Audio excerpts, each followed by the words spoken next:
Have you hit those career goals you set yourself at the beginning of the year? Or are you sitting there thinking, wow, that went fast and I'm not quite where I wanted to be? And if it's the latter, don't worry, because you're not alone. But here's the question. Why will next year be any different? In this video, I'm going to share how you can prepare yourself to make sure this coming year you nail your career goals. We'll explore the in-demand skills that managers and leaders need to stay ahead of the game and how you can keep yourself on track, moving forwards, even if you feel like you don't have time, as you're just too busy doing the day job. First, we have to face into the challenge of career planning. It isn't done in isolation.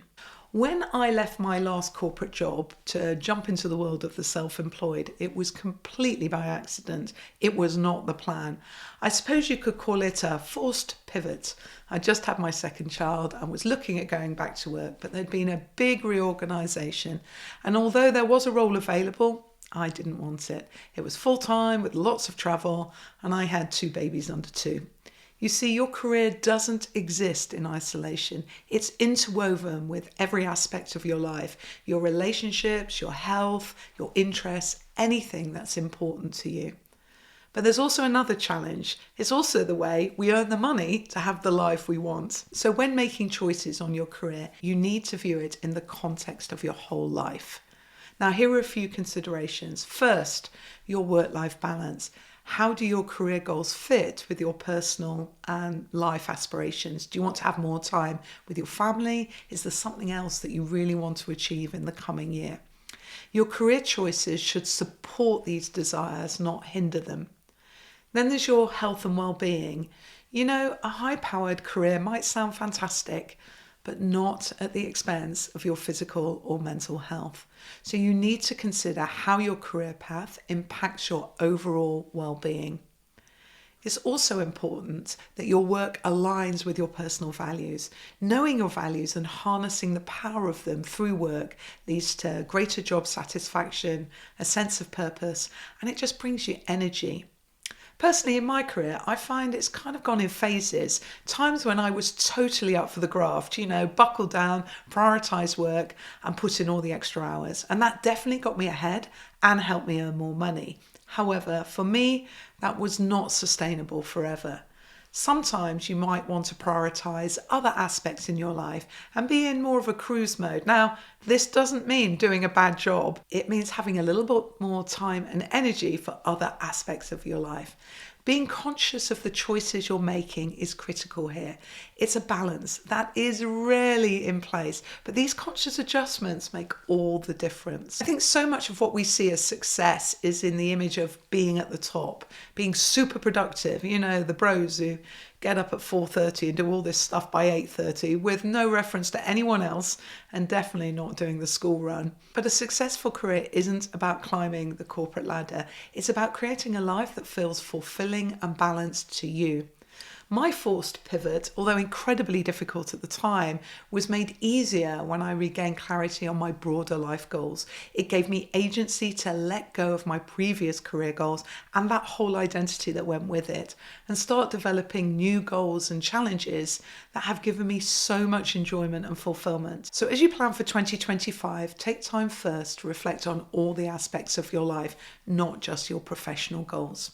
But when you get clear on your goals, it's easier to develop a plan that will get you there.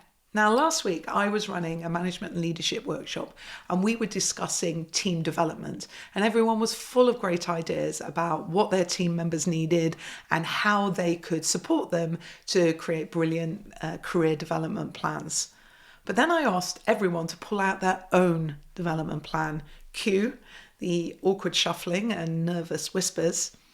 It became crystal clear that for many, their plans were either gathering dust or non-existent. Does that sound familiar? See, here's the key point. Most people don't have a solid plan for their own career and personal development. It's kind of just in their head. If you want to achieve your career goals, you need a tangible, written down plan that you own and use as a tool as you progress to keep you on track and keep the plan front of mind. Now, most organisations kind of start you off by insisting you have a career development plan as part of the performance management process. But for many, it's just a box ticking exercise. It's as though you're leaving your hopes and dreams to chance, like playing career roulette. When I asked why they didn't have one very honest answer was, my manager never asked me about it. But it's not your manager's plan, it's yours. So if you don't have one, to some degree, you are choosing not to have one and instead prioritizing doing the work over your own needs and development. Development plans in a work environment are brilliant, as when it comes to professional development, it's where you're going to gain the valuable experiences that help you grow and develop in your role. You're going to find new challenges and hopefully it's going to help you get promoted.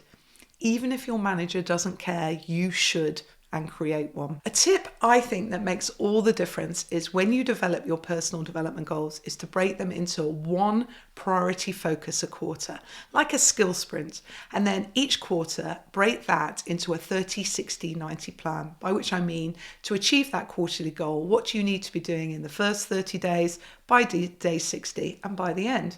And what you will find, it will help you break down big personal development goals into tangible and doable plans.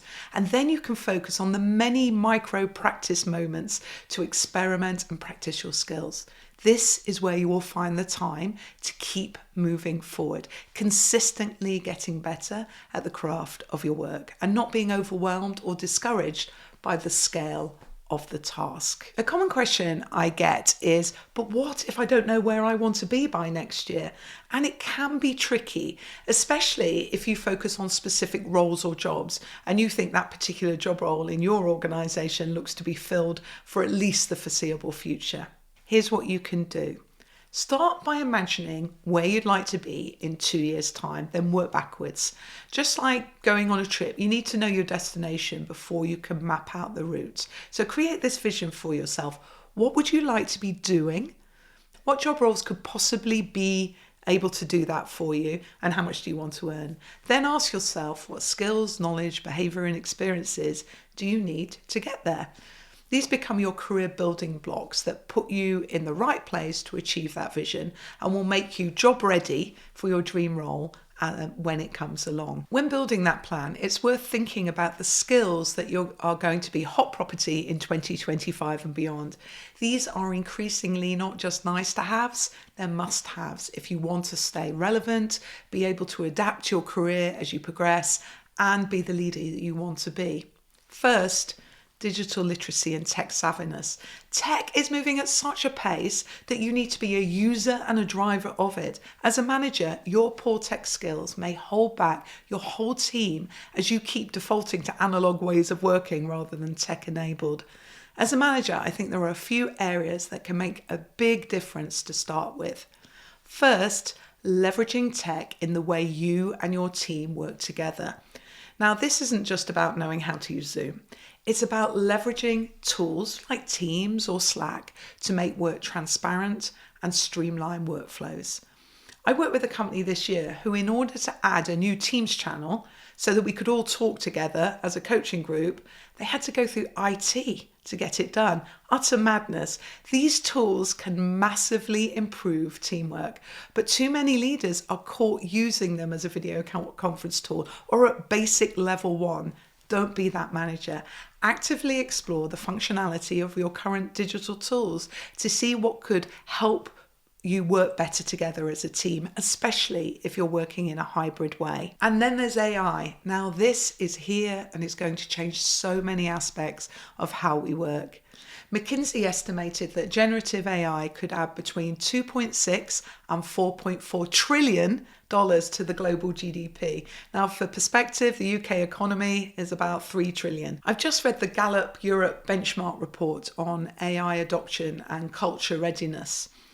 It found that of the 40 organisations in their study, about half the leaders feel comfortable using AI themselves, but 6 in 10 companies said their leadership teams are less at ease. Many managers, I think, just don't know where to start, but I have found exploring and experimenting have been so valuable in learning what works particularly for simple AI usage.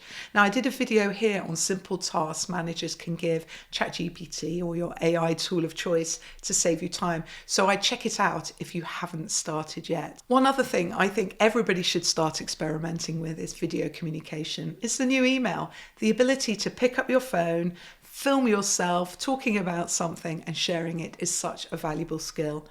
If you're a manager, sending a short video at the start or the end of the week instead of a long email will capture more nuance, humanize you, and give greater connection in a world where we often work remotely from each other. This one is definitely one just to start practicing. Other skills you might want to think about are data analysis and interpretation. In a world where we know we're drowning in information, being able to make good data-driven decisions is a very important skill. Adaptability and leading change, because we all know change isn't stopping anytime soon. So those who can lead and facilitate sustainable change will stand out as leaders as we go forward. And then there is emotional intelligence. Now, this is critical for all leaders, but especially if you're working with remote or hybrid teams. It's all about connecting and communicating effectively, even when you're not in the same room. And finally, sustainability and ethical leadership, because let's face it, we need much more of this in our modern world. Now, I'm not saying focus on all of these, but considering your professional goals, which one will make the biggest difference to your success, and then add them into your plan. There is one more determinant of a successful development plan, and that is the people you surround yourself with to achieve it. Think of it as your career support system.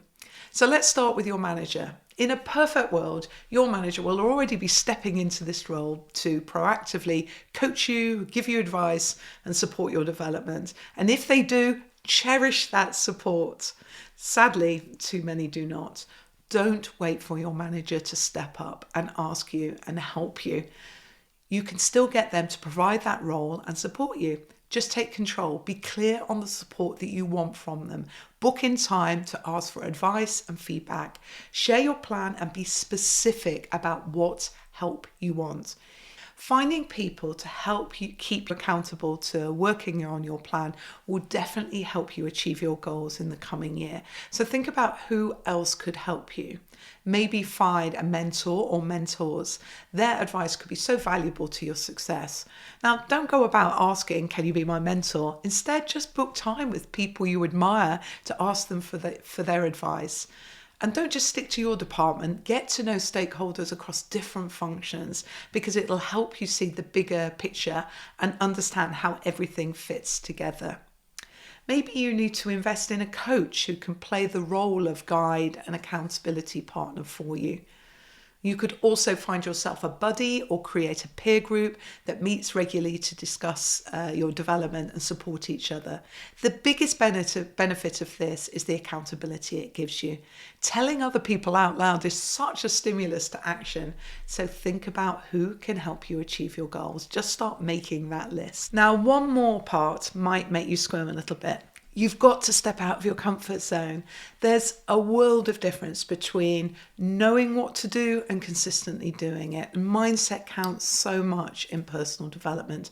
You have to embrace the uncomfortable feelings that come with learning, experimenting, and stepping out of your comfort zone. Clients have said to me, I just don't feel confident doing it. So they stop and wait for the confidence to magically appear. Confidence isn't the starting point, it's the result of taking action. Instead, have a plan, break it into quarters, adopt a learning mindset, and look for those micro practice moments to develop your skills. Every little bit counts. If you want to know more about how to make this happen week in, week out, check out this video here on my 15-minute a week system for career development. Trust me, it will make all the difference. I'd go there next, especially if you worry that you've not got enough time to make your plan happen. With the right preparation and mindset, you can make 2025 your best year yet.